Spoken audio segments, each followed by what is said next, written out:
Guys এদের পাগলামিটা দেখুন।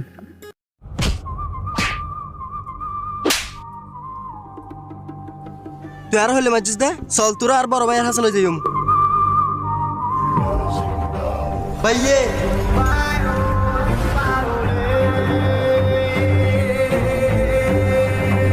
ভাই তার সর মাজি দে, তুই বিচার করি দাও। বাংলাদেশের সংবিধানত মেদি আর মতো সুষ্ঠু বিচার হরিব দিলে কেউ নাই। যেহেতু তুই তেরে সোয়ার মেজুস সেহেতু তোর জরিমানা হল দি প্রত্যেক সোয়ারে 10 টিয়ার দর। আর তো 20 টি আছে দে আর গোমারে দি।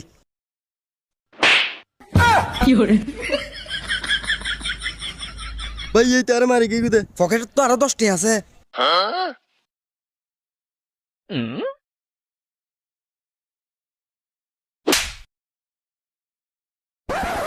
একশো 10 টিয়া।